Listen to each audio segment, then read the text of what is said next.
my son calls one day. He's borrowing my wife's truck to get back and forth to work. And he calls me up in the middle of the afternoon. He's like, Dad, the truck broke down in the middle of the road. A 4-lane road with a turning lane. One of the busiest in the main towns here. So he finally got some help to push it off to the side by the time I got to him.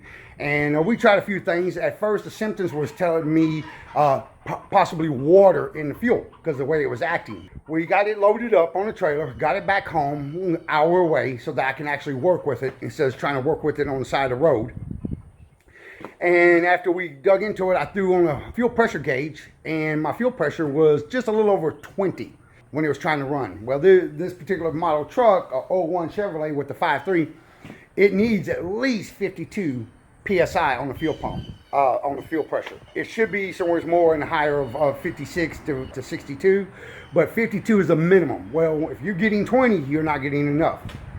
So we dropped the tank, and sure enough, by the time we got the tank down and we did some checking and some voltage checking to make sure it wasn't nothing electrical with the fuel pump totally stopped working. So that kind of solved the issue right there. That told us right there what it is. So we went and picked up one of them for it, and I went back with a factory one because I got a little over 200,000 miles out of the original one.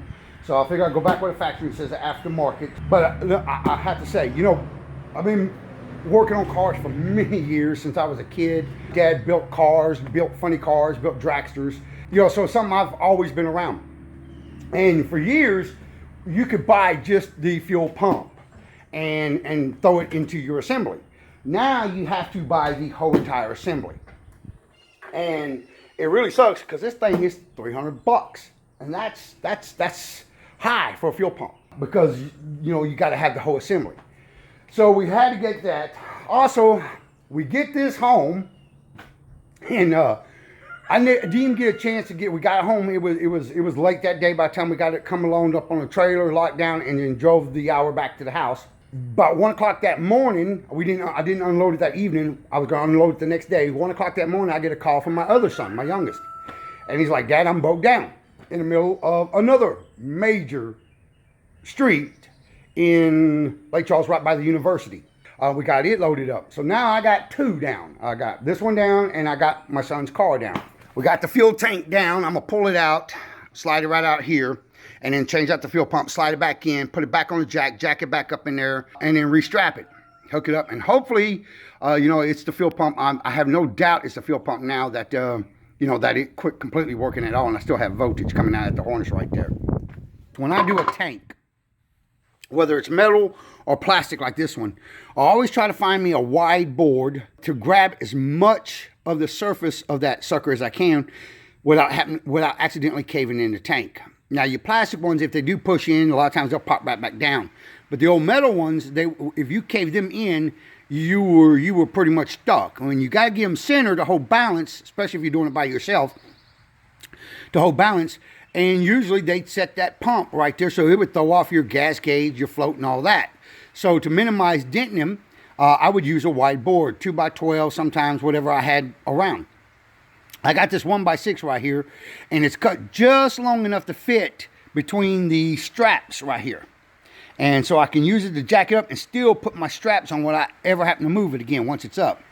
So what I'll do is I'll slide this jack up underneath there. Once I got my tank, my new pump in, I'll slide it up underneath there. I'll tilt that gas tank, wedge it up underneath there, and then stick that board up in there, and then jack it up a little bit, and then work that tank center on that jack until I got it stable, and then I'll start jacking it up in place. All right, on these Chevrolets here, this particular style, and there's quite a few of them. Some of them you have to have a fuel line remover tool. Some of the Fords, Lincolns, and that, you had to have it. It was spring-loaded. But these lines here, I'm trying to get to them. As you can see right here, these lines here are a little different. They have these retainers on these lines, and what these do is they snap into two boxes on the receiving line. And you got your return line, which is marked by an R, and you got your fuel line, which is marked by an F, and then you got your vent. And your vent on this particular one has a double vent. It has a T, which you can see right here, it runs down to that side of the tank over there, to that vent. So these lines, as you can see, your box right there, snap on. So you have to have the flat on the two sides. So you have to have these suckers where they're centered, where that sucker will snap in there. When you're pulling them, push in Unsnap, then pull back is the best way to undo these. Unsnap them from the retainer racks before you try to undo them from the pump. Give you some slack to work with. Now, on the vent lines, they're a little bit different. These are squeeze release. And what it is if you see that little notch right there, and there's one right there. So what you got to do with these is you squeeze this little ring when it's on there, moving it up and down until she finally squeezes enough to come over that little snap, right, that little edge right there, and pop off. And that's how these come off. And they go on, they just push on until they snap into place. And then, of course, you got your wiring harness that snaps in. So that's how these fuel lines disconnect and reconnect on this particular model. Some of them, like I said, depending on what year, some of the older stuff, they were hard line, steel line, and they would screw on with flanges. Some of the other ones, when they first started coming out with fuel injection, you would have to have a gas line removal tool. Some of them was a scissor type that you would have two different sizes on each end. You would, like a pair of pliers, clamp on it, slide it in, and then push your line over it, and then disengage the line. It would open up a spring inside there, and let it come loose, and you'd pull it back. Other types would have to have the Teflons, and you get a rack of them of different sizes, and you would push them in there, and they had a slot on one side. You'd snap it over, shove it in, pull your line up over it, and then pull the whole thing out all at once. And that's how you would get them off. Like I said, different years, different makes, and then different manufacturers. Ford, Chevy, Dodge, Toyota, all of them are a little bit different. There is no universal lines on none of this stuff. So each one, if you're going to do anything like this to your vehicle, best thing to do, if you have internet, there is no excuse for not knowing before you start what you need to do. You can get on Google, you can get on YouTube a lot of times and find videos of somebody already doing it. And then you get a good idea of what you're facing before you even jump into it. I highly recommend you do that because it will save you a lot of headache, of making mistakes, and then go and watch the video and say, oh man, I could have done this and this and this, and it would have been, 30 minutes faster. Look it up, see what information you can find out before you start any project. Back in the day, before internet and cell phone, and you learn by your mistakes. Today, there's no excuse for that. There's no need for that. You can easily look up just about anything at your fingertips, anywhere, and know what you're getting into before you even get started. And I highly recommend doing that. So let me slide this tank out and set up the camera, and we'll get this sucker out so I can change up this fuel pump, and then get it back in, lock ring down, and get it back in there, and then start putting this thing back up inside this truck, get it strapped in, hopefully get it fired up and running. Tank's out. I had to pull the back tire to slip it in right through here because it wouldn't fit. I mean, I could have got it up higher, but the higher you go, the more unsafe it is, so it's best just to try to keep it as low as possible, pull the back tire, slip it out, and be done with it. Whenever you're going to work on your car or anything, if you're going to tear something down, man, containers. Find you some containers, save some old coffee can containers, cream containers, whatever you can. Save them with the lids. And that way, if you have to do it long term, you can always mark what it is, put the lid on it, and when you go back, everything you took off will be there. I highly recommend videoing everything you take off. That way you can always refer back to the video and know where each piece went when you look at a piece and say, oh man, I don't remember where this went. Okay, this is a sock on a fuel pump. And it snaps in on this particular, it's got two snaps. Some of them is just a single snap right into the pump. It has what is basically like a check valve, a rubber flap that allows it to suck but don't allow it to push back. What this does is keeps big trash and that from entering the pump. And sometimes when a fuel pump acts up, if depending on the quality of gas, where you're getting that, it could be one of these plugged up. So that's always recommended to check your sock and make sure. As well as a fuel filter. Just because you ain't getting fuel pressure does not necessarily mean it's the fuel pump. It could be a fuel filter plug. It could be this plugged. There's a couple other things that could be a low voltage problem. The pump is just not turning enough RPM to pressure up. So the diaphragm in the pump could be bad. I've also seen, we're gonna pull this over up here. Pull this up. I've also seen where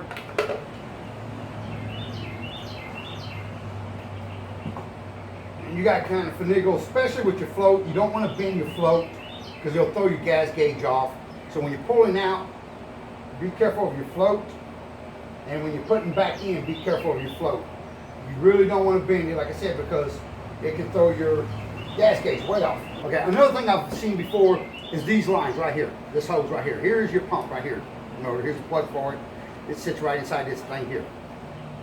I've seen these hoses crack and spew 50-60% of the gas right back into the tank. So it's not pressuring up here.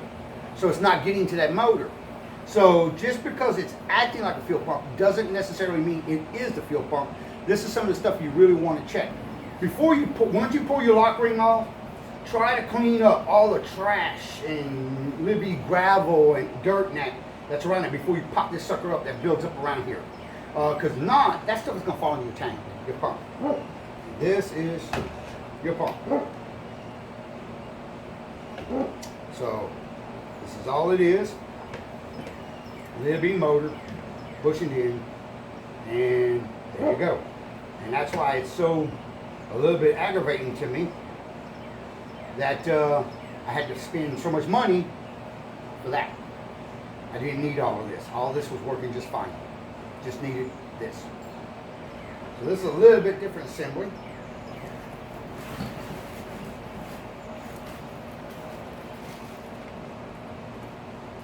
Pigtails, everything like that for it, because I am taking it. There's possibly a little different plug-in.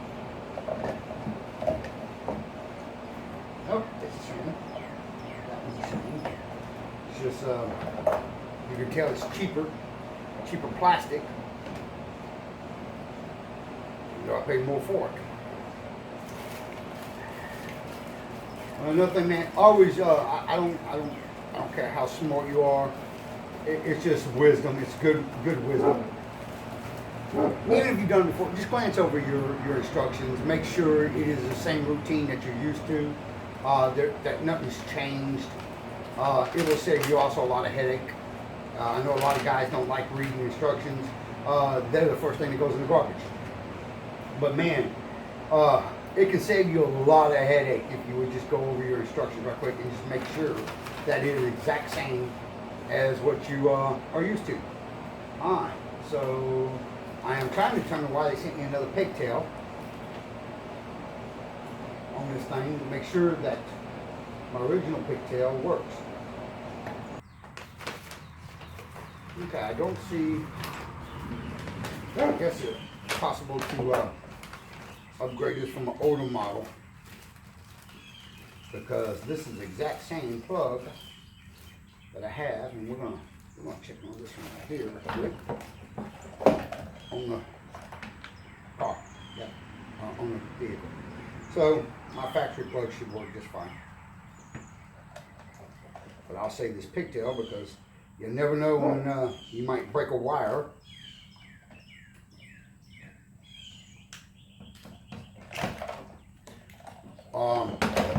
Or one get hung up and ripped, and you could use the pigtail. So I try to hang on to things that's going to be useful, but after a couple of years, if I ain't touched it, it's got to go. Because after 2 years, if you ain't used something, you're probably never going to use it. Okay, it says new strainer and tunnel to reservoir. So what they did is basically like this one here had two socks on it, one inside the reservoir and one on the outside the reservoir. They just don't put one on the outside the reservoir no more. Cheesy. Now these guys are getting so cheesy with this stuff nowadays. It's not even funny anymore.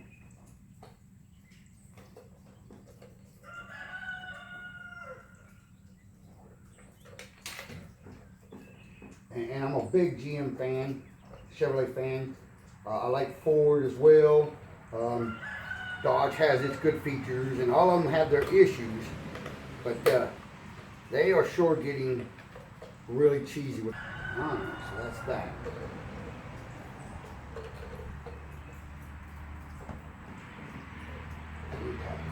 Now you got this one ear on here that tells you what direction it needs to set at. It's got a notch in the base. So that you can set it. It's going to hit the bottom, and it's kind of spring loaded. I don't like the way these fit either. And retainer ring.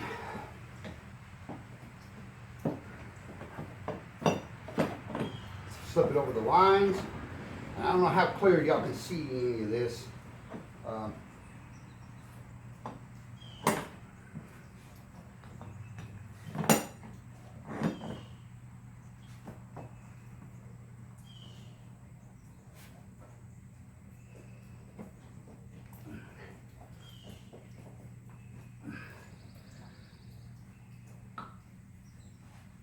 Once you got it hooked, you usually don't take much.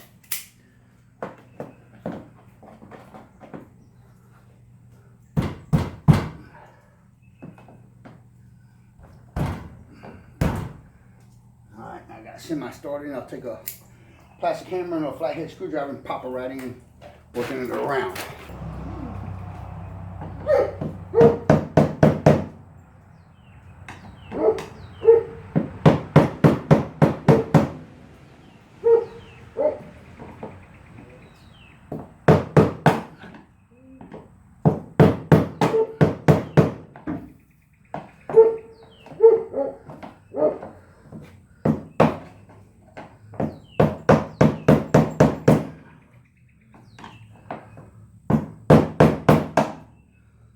Give you a close-up of this. Okay, so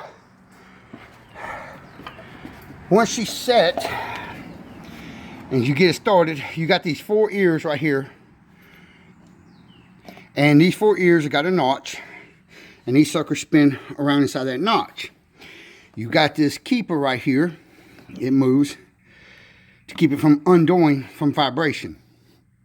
So you take a flathead screwdriver, put it right there, and you take a plastic hammer, a rubber hammer, or even, a block of wood, or even a regular hammer. Just don't drive on it.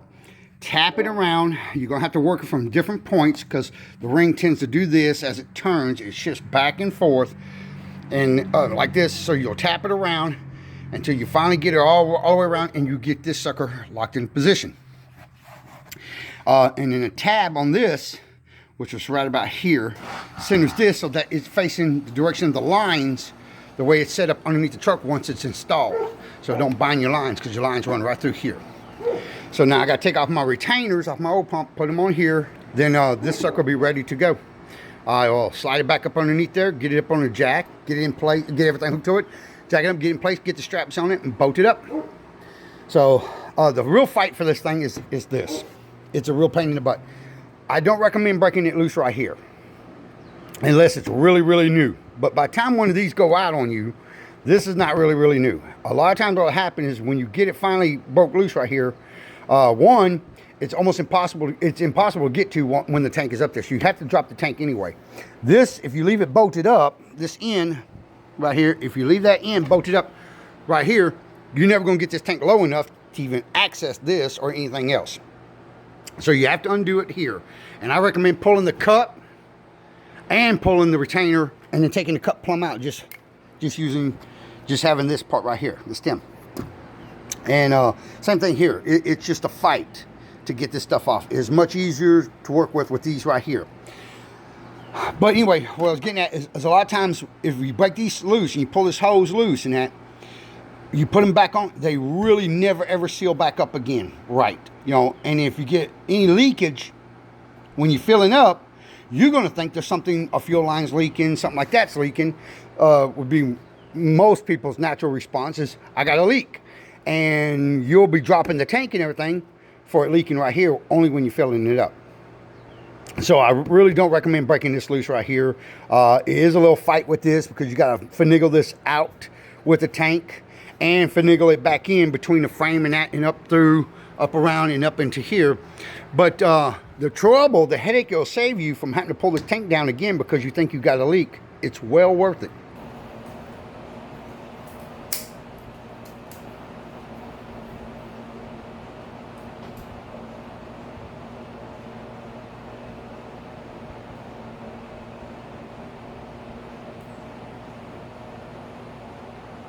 They're all 2 different sizes.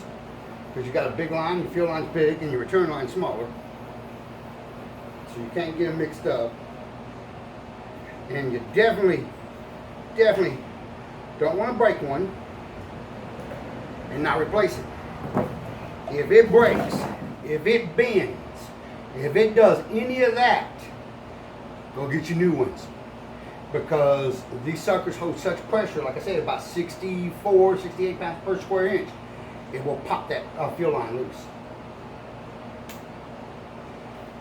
Then you'll be in trouble. You won't have fuel, and you have fuel pumping out everywhere. Now we're all in. Let's get this bad boy back on.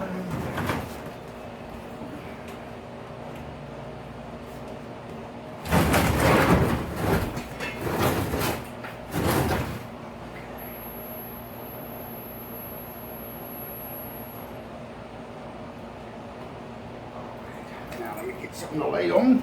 Something else I do is I keep very good sized cardboard boxes, packing, anything like that, because I do a lot of mechanic work off the ground in my shop here. So, and I don't care for creepers, because when you push one way, you go the other. I don't like creepers.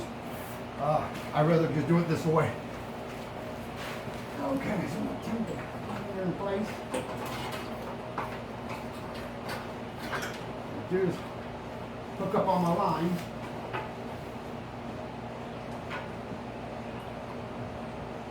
Start with my back vacuum line and snap it into its retainers.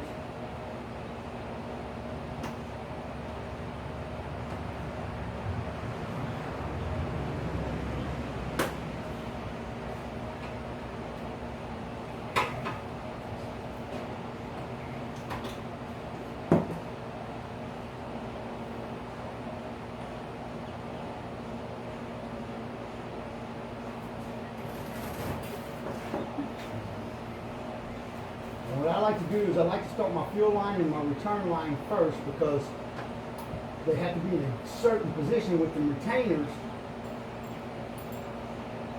to lock in. And if that vent line is in there, it can play with you a little bit. But the vent line is so easy to snap on once you're in.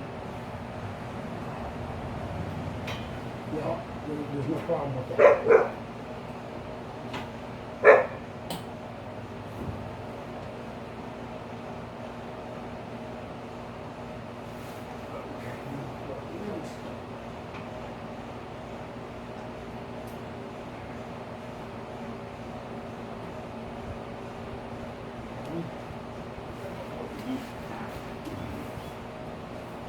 I'll scoot a little bit out of the way. And I'm going to have to come with my jack at an angle.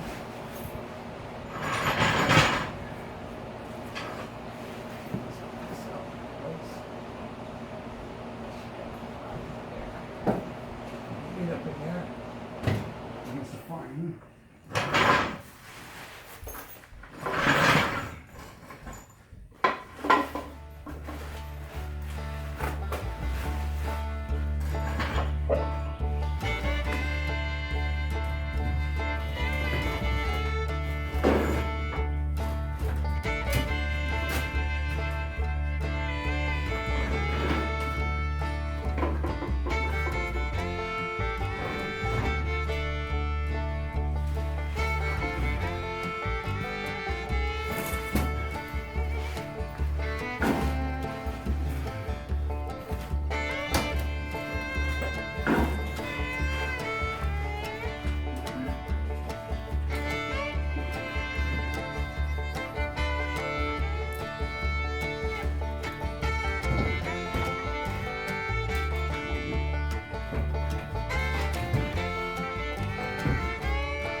Once you get that fuel sloshing and out of balance, you got a bit of a fight on your hands.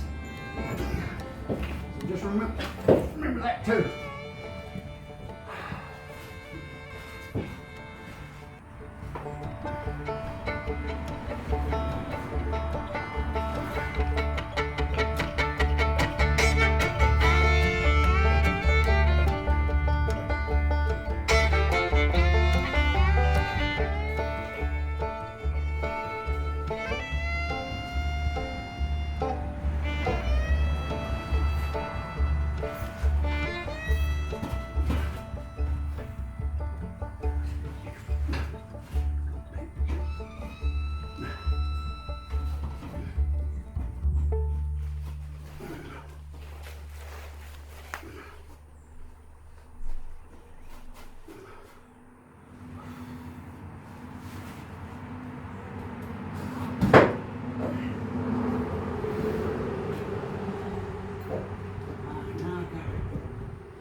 Okay, before I get too much higher, I need to go ahead and click in all my lines into the retainers. She seems to be fairly balanced right there, so I'll go to the other side and put them in place. I'll show you what I got. Okay, so we're up on the jack and we're fairly stable. It's holding its own so that I can get my straps on when I get it up. I got my fuel line fed back through the frame, which is help holding. I got all my plug-ins on, all my hoses are snapped in place where they belong and snapped back into the retainers on the tank. And the reason you want to do that is because if you leave them loose, they'll rub. And if they'll rub, they'll make a leak. And if they leak, it could be a bad thing. So now what we'll do is, she is almost exactly, there's my carbon filter right there. So she's almost exactly where I need her. She needs to come a little bit more this way, but what I'm gonna do is I'm gonna slowly feed it upwards more. Then I'll scoot it out this way a little bit, and then probably up a little bit, and get her where she's right. So we're just gonna work it by hand. I wish I had a way of setting the camera up underneath here so y'all could see how I'm doing it. Now, it is not easy getting this tank up on this jack by yourself. It is not easy moving all this stuff by yourself. If you got help or you can get help, I highly recommend it. I also don't recommend doing this with a half a tank of gas or more. It really needs to be underneath a half a tank of gas, even if you have to siphon some of the gas off of it. Because once that gas starts sloshing, if it starts to shifting and moving, it takes forever for it to settle back down. And every time you move, it's just going to enhance that sloshing that's already going on, and it's going to start teeter-tottering on you, and you're going to have a heck of a time holding it, because that fuel does weigh. You know, you'll just, it'll probably come down on you, and then you're starting all over again.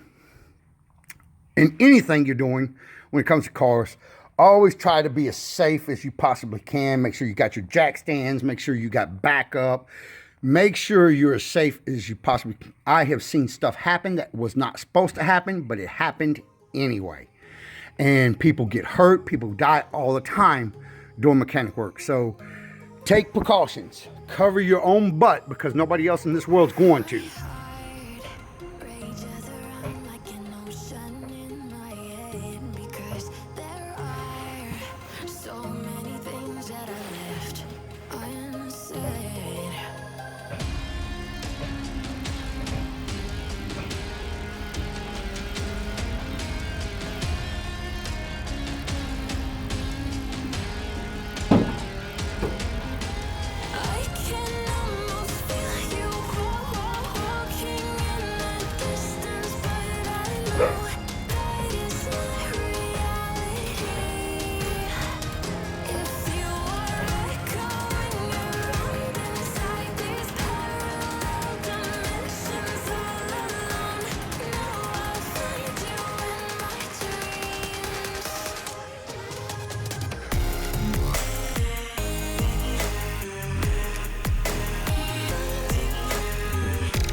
front is snagging up a little bit, so let me keep that front of that tank.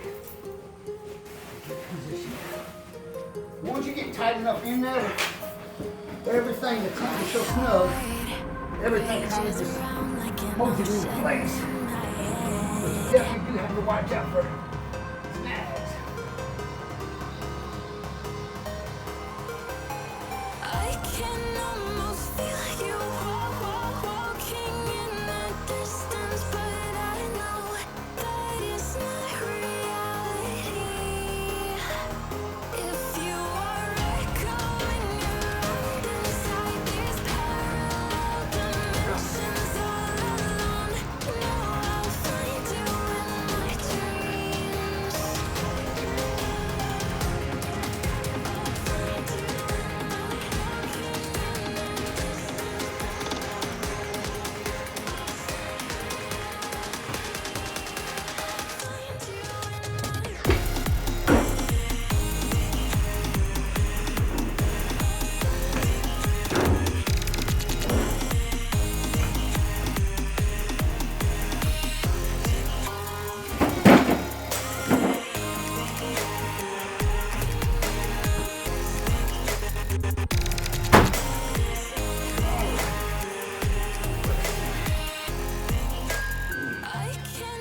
Looks like she's back close enough position with the strap back on it. Once I get them started, I'll let it drop back down into the straps and then center the tank up. Now some vehicles, some models, they have a front strap and a rear strap. One of them might be longer than the other. This particular one, both straps are identical, so it doesn't matter, but watch for that if you do this. You know, that the straps, there's not a front and a rear. So what they got, you got this little ear right here, and it slips in and hooks into a bracket, and it swings around the tank, and this bolts into a clip that's in another holder. So let's see if we can get this one on.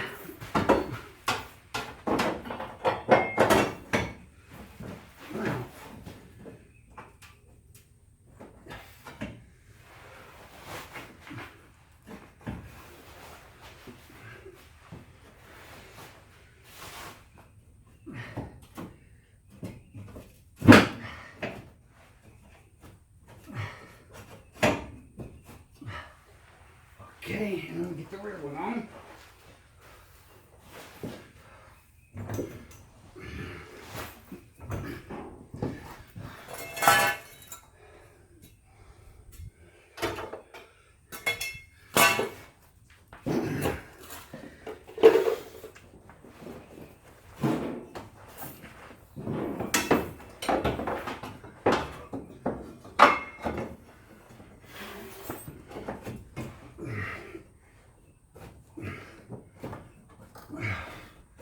Okay,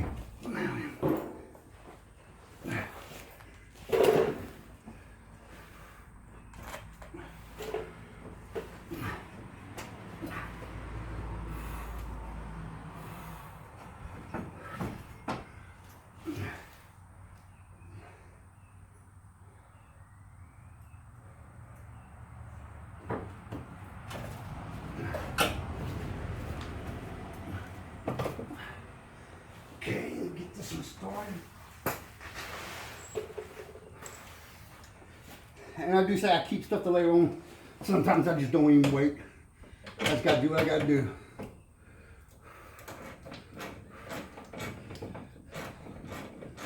Little mud and dirt never hurt nobody.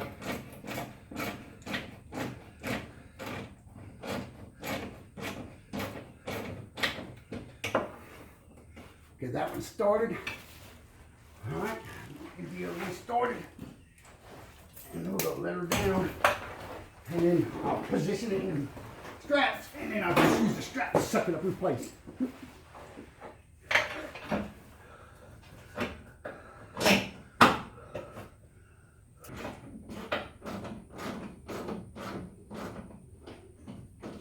Alright, now that I got it started, settle the tank.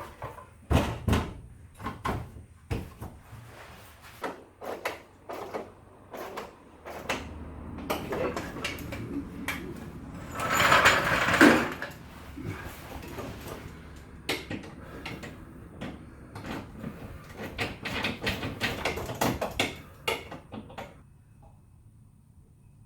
Alright, tanks in.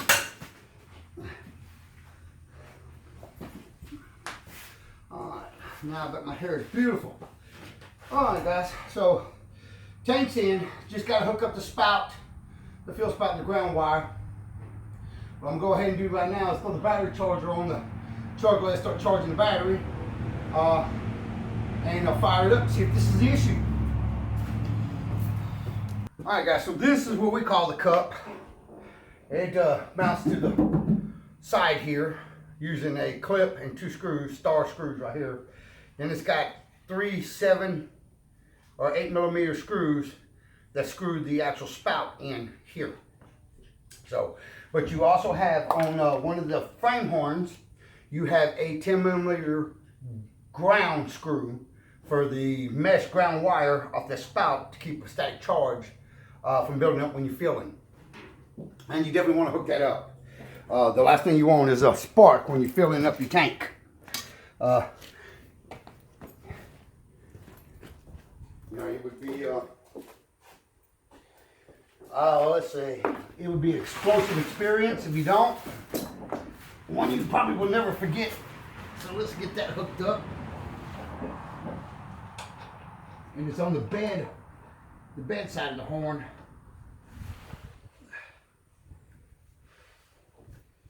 Put that over here. There's also another big ground on the same boat, body ground, that you definitely want to keep on there as well. Slip this in, and I'll throw these 2 right here. These are the 2 stars that go at the top.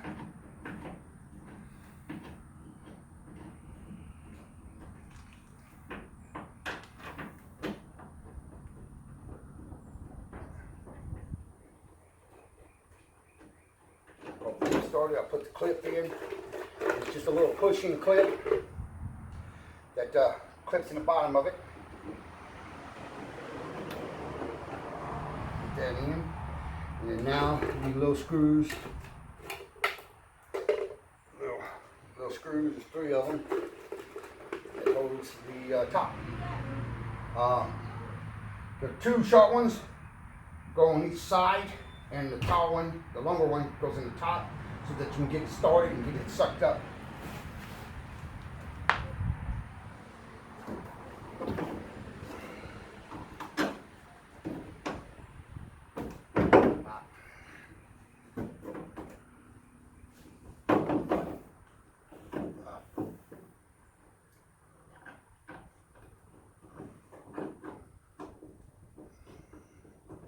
And be careful not to drop these screws into your spout.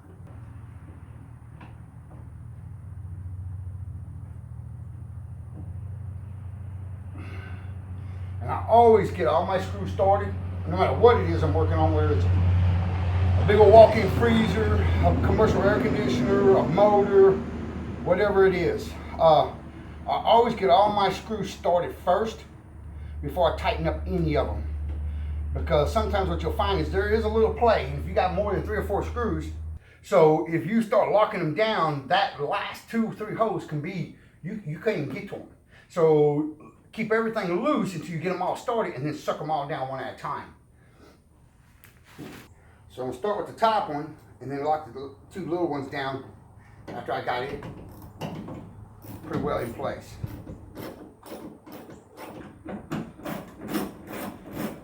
So that's all secured. Let me put the gasket back on.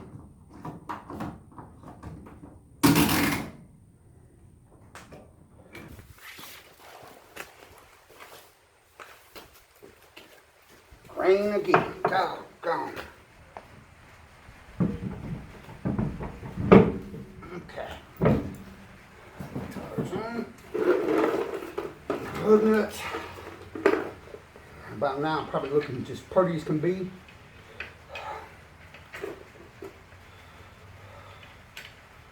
And I imagine y'all all know about star pattern on lug nuts. It's just the only thing I would add to is just with aluminum rims, man, lock them lug nuts down good. Now, I do got an impact and compressor, but by the time I get all that fired up, the compressor aired up, I'll be done. So I'll just do it the old-fashioned way. So what I'm gonna do is every other one, I'm gonna go ahead and latch it down, snug.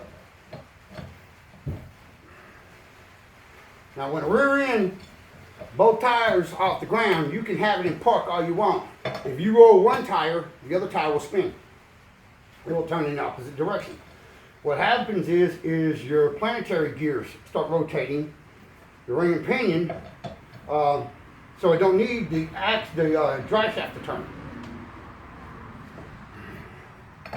All right, let's get these bad boys apart. Now there's a specific technique I use to lock down lug nuts when it's up in the air. I always want my lug nuts to bite before I set any weight on them at all. Then I'll set partial weight enough to keep them from turning and then lock them down again. But I always want to hear a bite. I want to make sure they're solid before I ever set any weight down on that freaking tire, on that rim. So I use a lot of my body weight. And the technique is basically what they call stiff arming. Now, some people like longer, and I actually like longer, and I do have a longer four-way. It's just in the back of one of my son's vehicles. So what I do is I stiff arm this arm on the back of this lug nut right here. And I grab this one, I tilt one knee in, out like this, and back. And you should use that body weight. Well, she's spent now. So. And if she's going down, I'll pop it. I'll sit forward and use that leverage to pop it.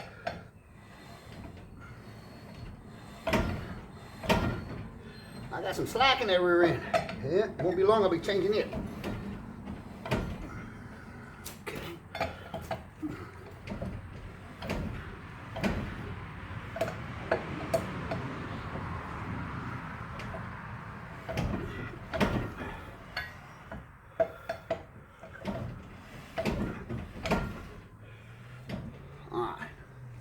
All right, it's time to call out the big guns. I'll get my wife to come hold the brake right quick. What brake? You have to go around on the passenger side. Oh, the regular brake? Mm-hmm. Okay. All right, so put that bad boy on there, straight on, curl up, bend knee, and just use that weight.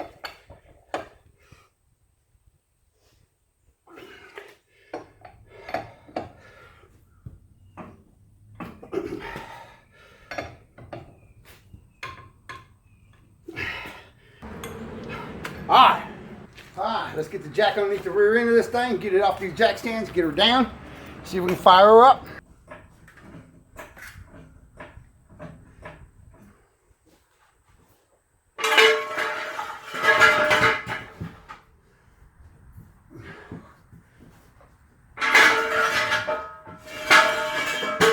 All right, and down we go. All right, guys, well, it looked like that was it. Fuel pump, she's up and running. She's gonna be running good, let her warm up, make sure she runs all right. Then I'll have to maneuver some stuff around and get that mercury down and get it in here and get it started. No rest for the weary.